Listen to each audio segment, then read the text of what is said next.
No long speeches, short, punchy questions. Can we have Can we have a lady to start? Hi. So, Paul, my question is to you. As a Ukrainian, I strongly believe that Russia needs to fall apart for there to be peace in the region. So you said that we need to find Russians within Russia who build a democracy. But Russia is an empire. So by its design, it cannot be democratic because it exists by suppressing everybody inside. So why do you think that it is possible? And don't you think that that's also an element of misunderstanding Russia, but also misunderstanding Ukraine and what the region needs? Kind of like Western's claiming the area. So I just think that the aim of imposing a peace on them has to be on an entity called Russia. That's all. Just like Georgy Plekhanov, I have a stages theory of the Russian Revolution. The stage one is that a geographical entity called Russia makes peace with you. Yeah, of course, yeah, there's Dagestan, there's Kazakhstan, but Russia itself, European Russia.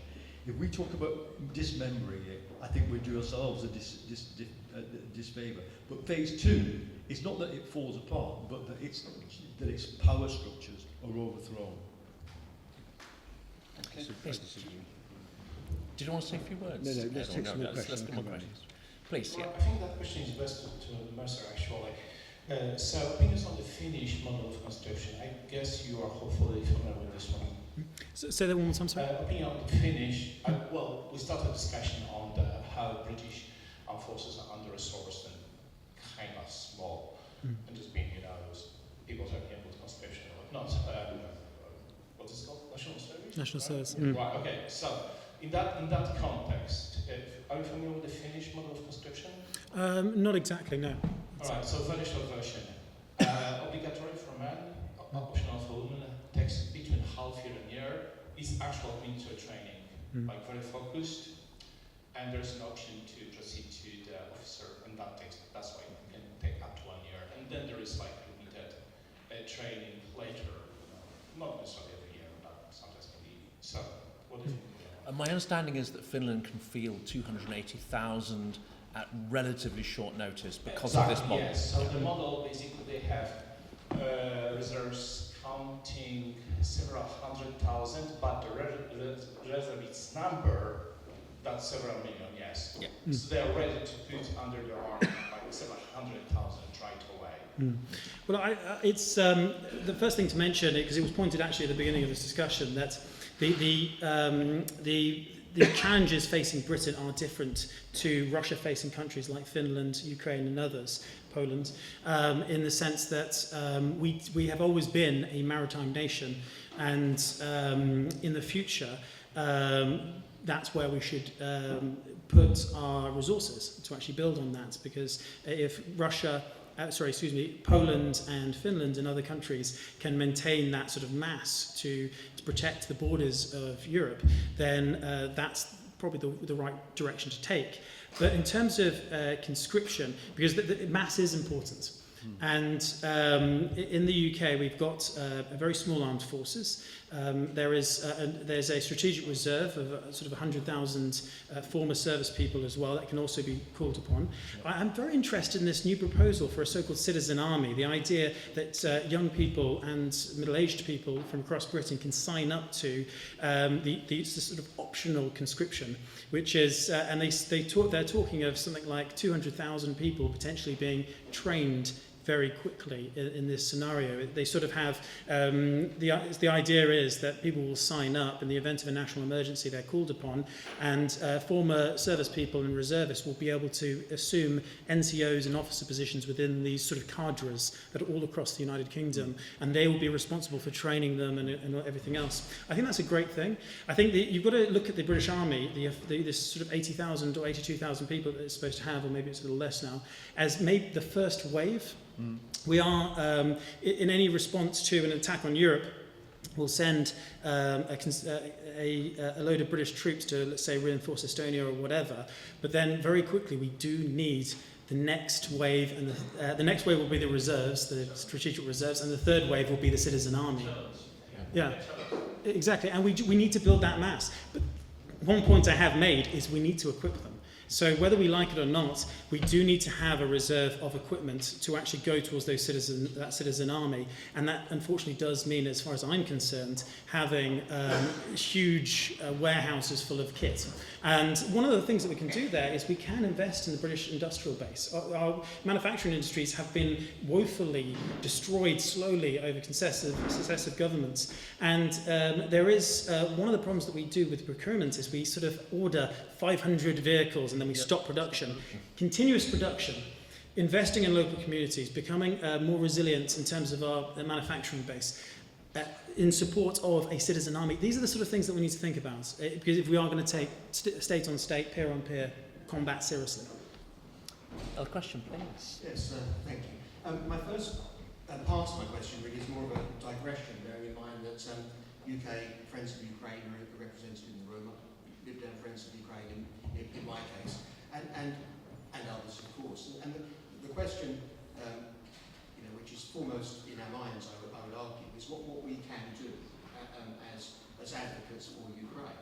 And I think the real politic is that certainly under the Conservative government, the ability to interact with people after Ben Wallace has been very limited. Whereas there used to be spags that would go out and would liaise with the Labour Party, liaise with the Lib Dems, that has been discontinued of late.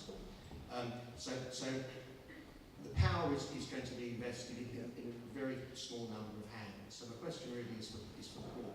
And that is that Edward has outlined very clearly the disappointment with the current position and how warnings were given early. They haven't been heeded. I'm completely in agreement that there is a clear vision of victory and what that means.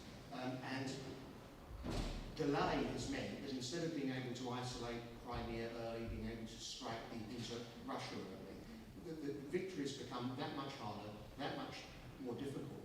And the last formal question was, we all agree on what that we hope and anticipate victory, or something along those lines. Forgive me for paraphrasing.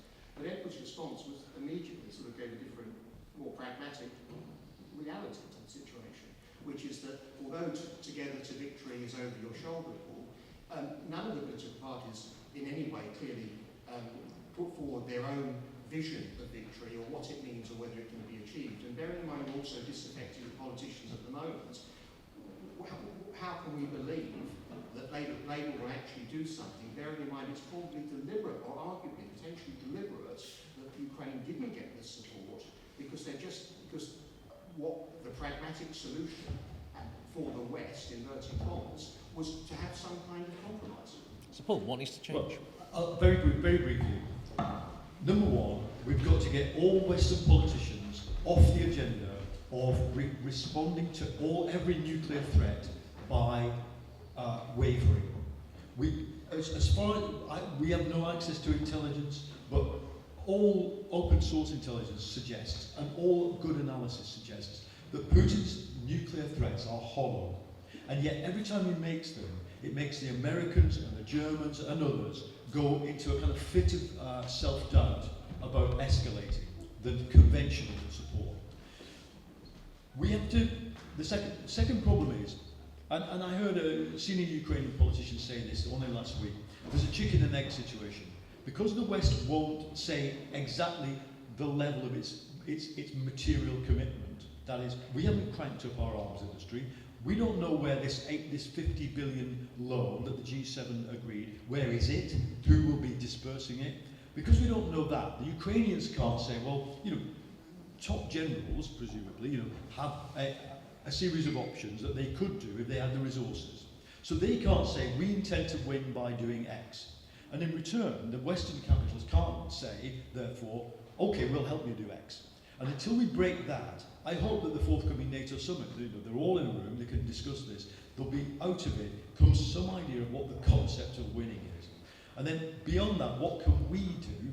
I think obviously we need to, there's a discussion inside NATO about putting, like we used to have 0.7% of GDP for foreign aid, there's in the UK, and that was like a global benchmark. What about 0.5% of GDP for military aid to Ukraine. And that would, before you start, that's a bit of the UK military defence budget. So I think, getting to that, and then the final point I would say is civil society. Bring it back to us. There's plenty of people in this room, in plenty of organisations. Do we feel very coordinated? Do we feel like we've got a permanent presence in Parliament? Do we feel like we can, a steady pulse of influence into all parties, all media? No, we're not.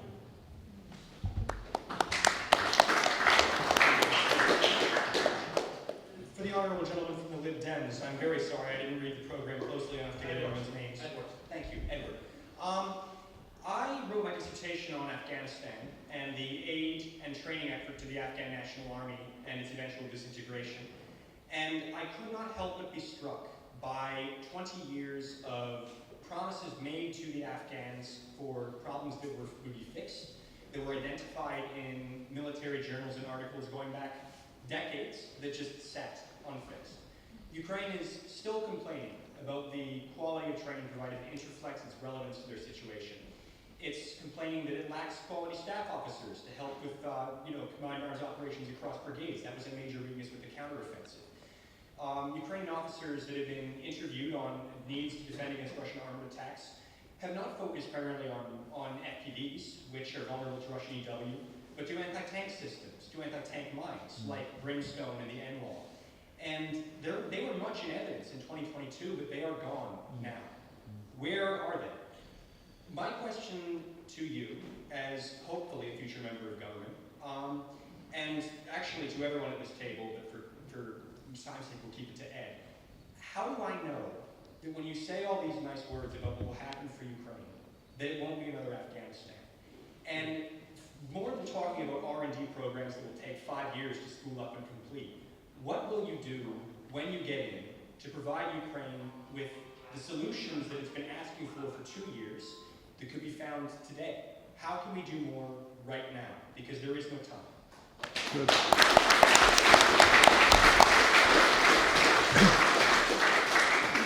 Well, thanks very much. I'm not. I did have 2 tours in Afghanistan as a journalist, but I'm not an Afghan expert. And I think that Afghanistan and Iraq should both be really big warnings to us about the dangers of wishful thinking.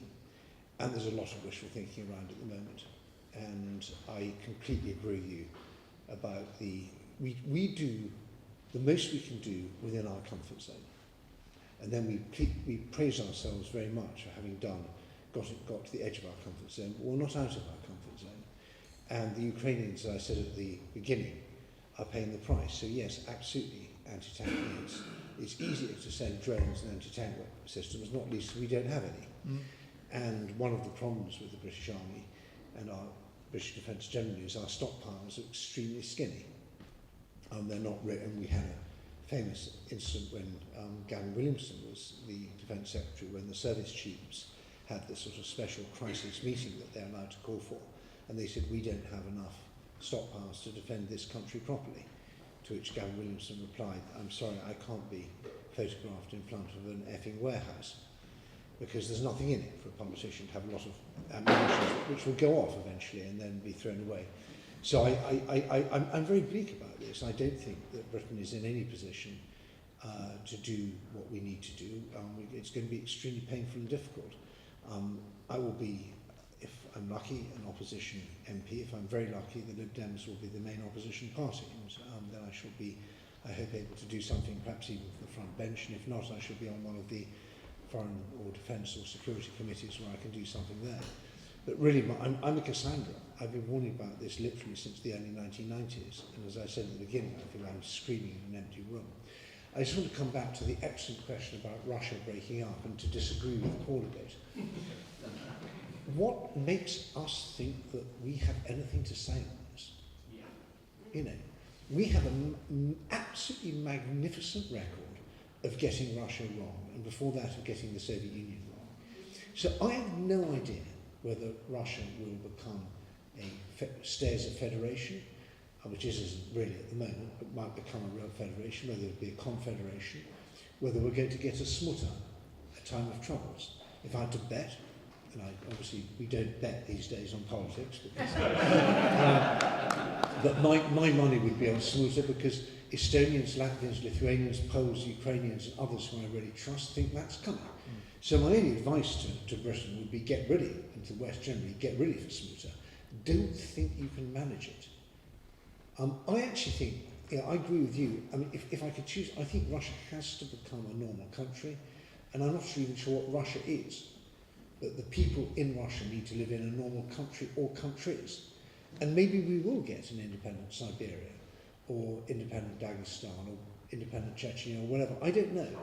I think we can do what we can to help make that process peaceful and friendly. Maybe we can have some influence on the margins. But given how massively we got the collapse of the Soviet Union wrong, I wouldn't put any money on us getting the collapse of the Russian Federation right. What I would say is let's not have any West-splaining.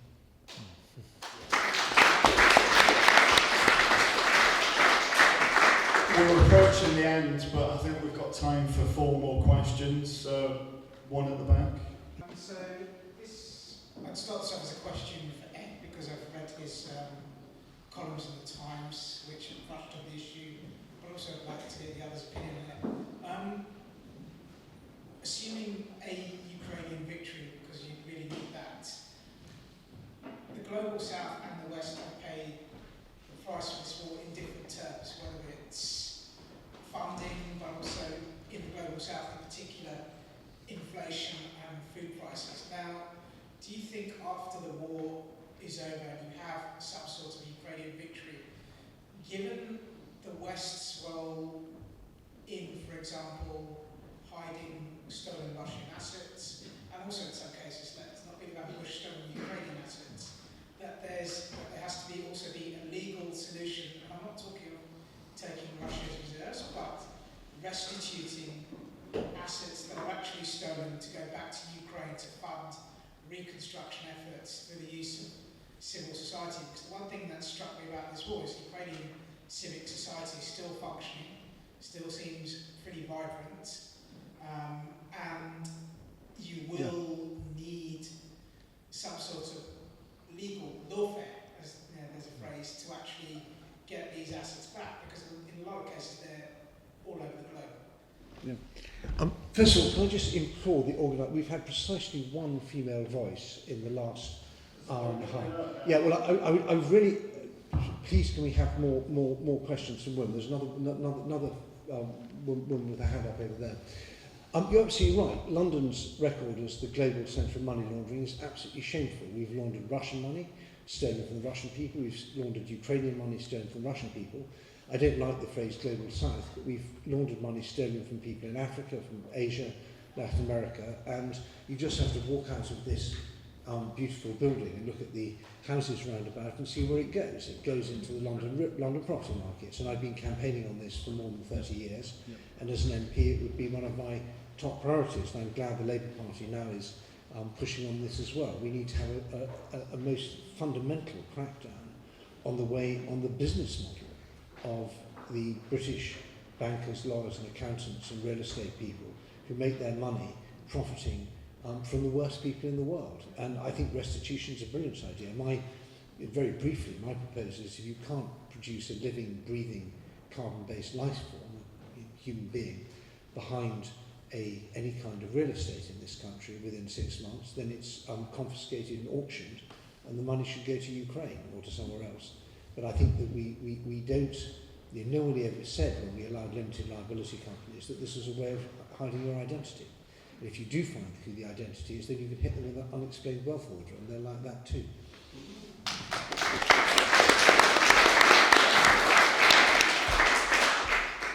Hello, my name is Olga Plush. I'm displaced Ukrainian myself. As you said, we are people, we are humans, we have emotions. I came here 2 years ago with my daughter, but all my family is still in Ukraine, in different parts of Ukraine, including Dnipro region, which was, again, attacked today. So I just want to say about Victor, when you say about the borders, what about sky, Ukrainian sky, which is not protected, even if we will, the borders will be back to 1991. What is happening to civilians and civilians' infrastructure that has been destroyed every single day?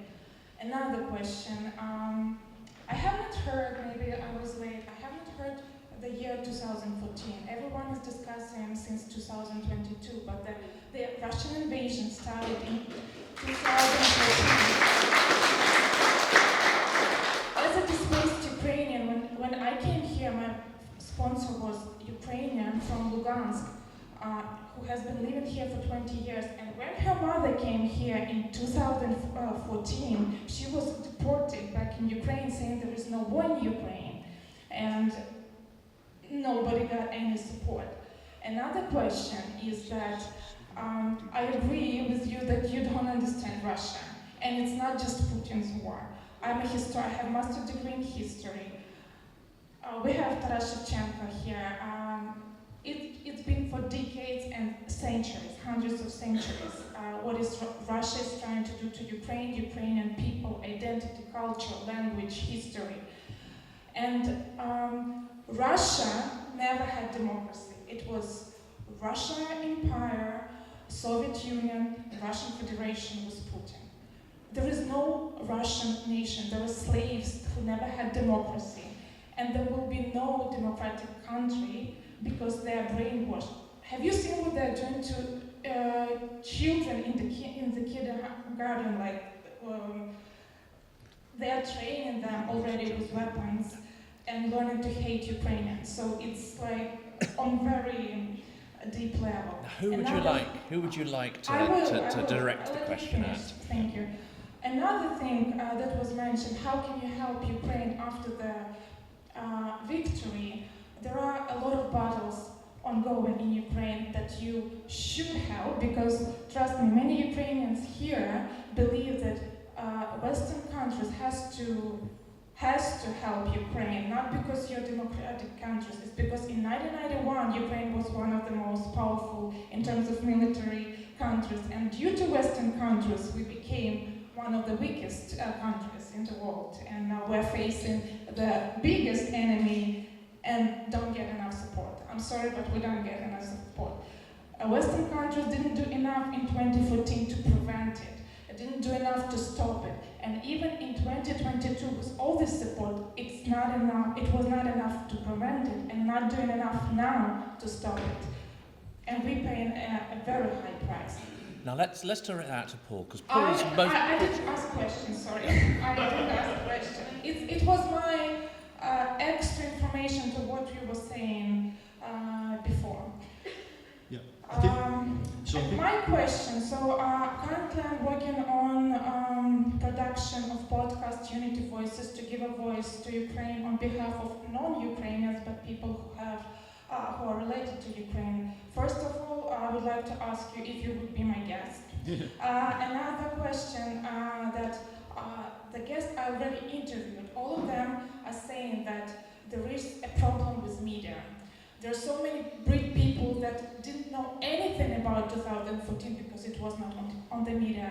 Now a lot of people asking, is the war over? What is happening in Ukraine? The reason it's not on the media. So my question, what you can do for this to be in media and to change this narrative, Ukrainian war. It's not Ukrainian war, it's Russian war against Ukraine. Thank you. Okay.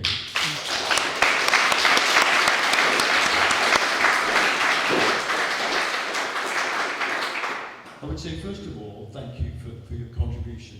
And it's quite obvious that Ukrainian voices are not being strongly heard in Britain. Not just in the media, but just in general. One of the reasons for that is that the Gaza conflict has edged Ukraine out of the media spotlight. There is also a narrative promoted by Russia, Iran, China that in some way Gaza is more important or worse or less moral, or more immoral. So I think we need to put that right. And one of the ways of doing it is for people like me in the media. I'm a freelance journalist now. I write a column in a small magazine. But I used to work on TV, and I know how TV works. And it's about, I think, our absence of coordination. We're all doing our little bit. We're all trying to get bits of the Ukrainian story in there. But there's no strong Ukrainian lobby in Britain. If there were, then, you know, the news agents, the news editors of BBC, ITN, The Guardian, The Times, would be constantly meeting them and hearing what they had to say. Instead, it's often left to war correspondents, and you've met them, that war correspondents are brilliant, and I respect them. There's a fantastic story by David Patrikarakos in today's Daily Mail about going with the special forces inside Russia. But in the end, war correspondents don't call the shots on conflict. I've been one briefly. We don't call the shots. The people who call the shots are editorial decision makers, and Ukraine has drifted away from their consciousness. So what we need is for voices like yours and all the other ones that are probably in this room to be put in front of those editorial decision makers by people with political influence. And that then comes down to MPs, lords, and senior journalists. So put me in front of them. We will try. Okay, let's have the last two questions together. One over there and at the back. Sorry. I'm Christopher Ford from the Ukraine Solidarity Campaign, which we founded in 2014 after the Revolution of Dignity. I want to pose a very concrete question to the panel, and I just set this context. I became involved in supporting Ukraine in the mid-1980s, smuggled aid to dissidents. I remember being in Donetsk, distributing leaflets and telephone boxes against the war in Afghanistan and for free trade unions. Then, no one in the political class gave a damn about Ukraine. They didn't know about Ukraine, they wouldn't have been able to find it on a map, probably. Now today, here we are in a general election, and all the politicians, except for the charity shop, Oswald Mosley and Nigel Farage, would all say, we support Ukraine. But what does that mean? To me, support Ukraine has to mean, how do we help Ukraine to win the war? And that, to me, is lost. And to me, that's been missing. There's been a lack in this election of holding the government to account, reviewing what it's done, and in my view, it's been a failure for all the good things the government has done, because if it had been a success, we'd be in a very different situation. I'll give you an example. The first anniversary and the second anniversary of the war, our campaign got early day motions up in Parliament and in all the debates. Only a handful of MPs ever supported them, just calling for stop selling off the military stock and give all the equipment that's going to be no longer used to Ukraine. And that is a lot of material, a lot of tanks, a lot of aircraft. Only a handful of MPs ever supported that. 2 Lib Dems, 6 left-wing Labour MPs are with us, a couple of Democratic Unionists, no Conservatives, 1 Independent, and Grant Shapps kept refusing to meet us, which is not unusual. Yeah? So it's been very difficult to break this consensus of really just hiding behind a slogan. Yep. So the question is, to the panel, I would ask, what needs to change? Because we're in a terrible situation now. Trump, fascists in Europe, aid being delayed, they saw it coming, so what can the British government do now different to help Ukraine win concretely? Let's take the final question as well. It basically runs on to the back of that. It's a question to Paul. You mentioned about the trade unions now beginning to talk about negotiating for peace. That isn't just prevalent in the unions. Only last week, the Labour peer that came and spoke here started to talk about the Labour Party wanting to negotiate for peace. And she said they would give assurances. Now, unfortunately, we couldn't get to the point of what assurances they felt they could give, because we all know what happened in 1994 after Budapest. Assurances were given, none materialised.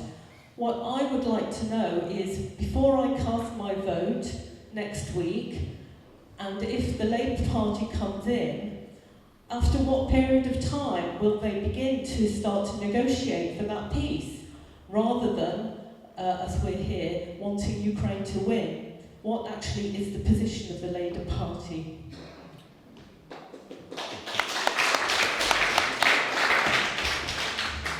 well, I don't speak for Labour, okay, I'm just an active member.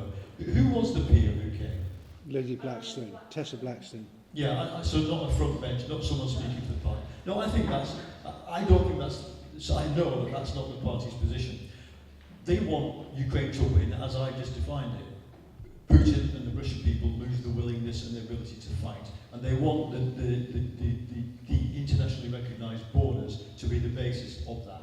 So that's not the problem. The problem is we're in a world where the Western alliance itself is weak, and so Keir Starmer could come in and within 6 months, because if Trump pulls the plug on NATO and orders Ukraine stop supplying, the 60 billion US money, it runs out in April 2025, we understand. So if Trump does that, then it's down to Macron and Starmer to hold the ring in Europe. And that's an unusual position for any British government to be in, especially when Macron himself will be faced by his own internal opposition.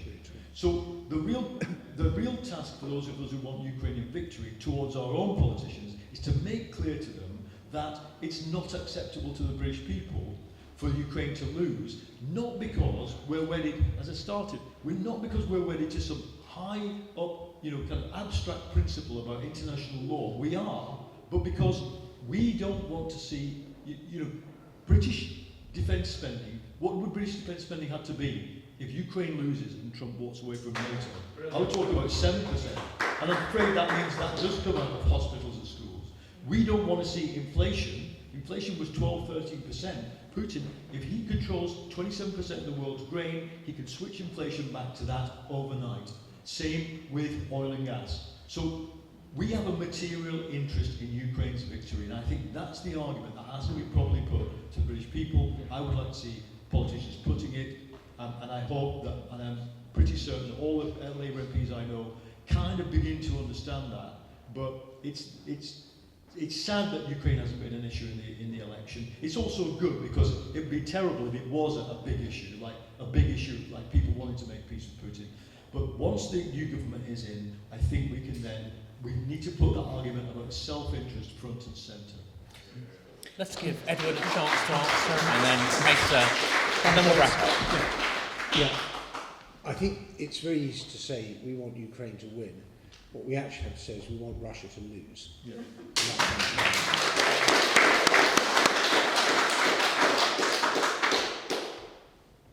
I think I just want to concentrate a little bit on what my advice to you, and this comes from the heart and with love, but it's going to be quite tough. You've got to get better at lobbying. You've got to get better at getting your message across. There's no point in giving speeches at meetings like this where everyone agrees with you. And I'm afraid the demonstrations in Whitehall, which I've been privileged to speak at in Trafalgar Square, you're preaching to the choir. We need a much more sophisticated effort getting the message across outside the community and to the rest of Britain. And it's really tricky. You're competing for attention not only with Gaza, but every other domestic issue, and worries about Trump and worries about China and so on. But I would love to see Ukrainians lobbying as effectively as some other countries do. It's really tricky. I don't say this as a kind of blithe, just get on with it. But you're in a fight for survival, and you've got a really good case to make. You've got the altruistic case, which has been made already. You've got the pragmatic case. But it's going to be really tricky, and you've got to raise your game. This is like Division 2 at the moment. You've got to get up into the Premier League in terms of lobbying, not just in this country, but particularly, I would say, even more importantly, in France and in Germany. The other thing I want to say is I strongly disagree with what Paul said, because we're not weak, we're just disorganised. We big up Russia as if Russia was China. Russia is not China. Russia is an economy the size of Italy, run by a dictator who's willing to run it as a war economy. But guess what? Look at the Nordic 5, actually 4, because Iceland doesn't really count, the Baltic 3 and Poland. Those countries alone have a bigger GDP than Russia. Just those ones. Add in some other allies we can probably depend on, probably the Netherlands, Britain, maybe Italy, the way things are at the moment, because Meloni's been pretty good. So we can cook fine with what we've got in the kitchen. We just have to get on with it and do it. So this idea the West is weak, I don't like that. The West is disorganised. We are weak-willed. If we were up against China, I'd be much more scared because that's 1.3, 1.4 billion people and so on. We can cope fine with this. We just have to want to win. And so I think there's a tremendous opportunity for the new government, whatever flavour it is, to get in there with the frontline states. I'm so glad we have some. I guess you're from Finland, sir, am I right? I'm Polish. You're Polish, right? Well, the Poles and the Finns are really doing this right. They have fantastic resilience. They have the best thing to a nuclear deterrent, which is the JASM missile, which can strike 1,000 kilometres inside Russia. It's a bit like Storm Shadow and these other things. So we have countries that really know how to do this. We have to learn from them with humility and support them with strength.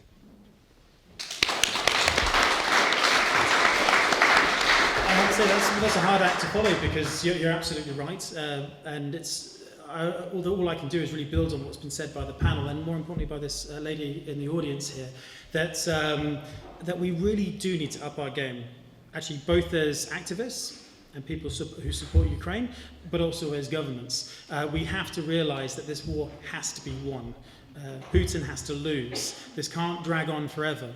And we must also recognise that this is Russia's war. And one of the things that keeps Putin immune from kickback from his own people is the fact that he's trying to shelter them from the effects of this conflict. If we can go after the so-called shadow fleet, much of which goes past Denmark, if we can support Denmark in searching those ships, making sure they have the correct documentation, if they don't, ships that can be seized should be seized. If they can't, turn them back. We've got to go after his means of supporting the war effort. If we can turn Russia into a North Korea, if the Russian people feel that they are a pariah throughout the world, then it's going to erode that feeling of immunity to this war. We really have to make everyone feel the effects. So all of us need to up our game. And if there's anything I can do with the social media presence that I've got, unfortunately I can't be. I'm not a leader in this. It'll be good to get people talking afterwards and come up with a coherent strategy, and then we can all put our resources together and come up with a plan.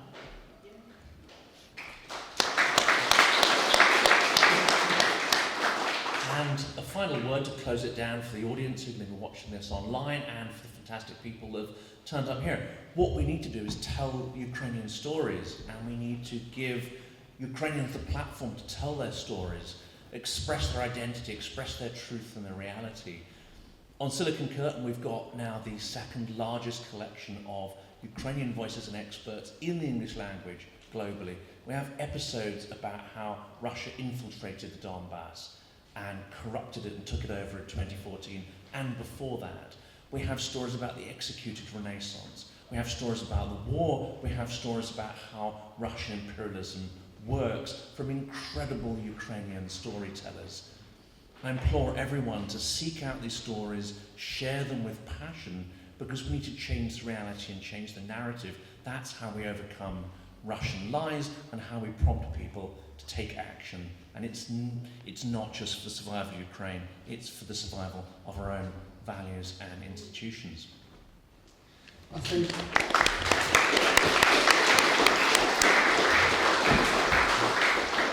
you'll agree with me, it's been a terrific evening of insight, of discussion, of thoughts, and all focused on Ukraine.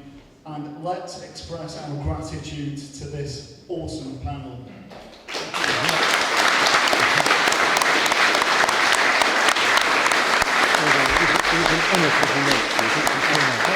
And that's the end with a big Slava Ukraini! Slava Nazis! Ukraina! Ukraina! Ukraina! Nash Heroin Trishi! Slava! Slava! Slava! Thank you. Thank you so much. That's cool.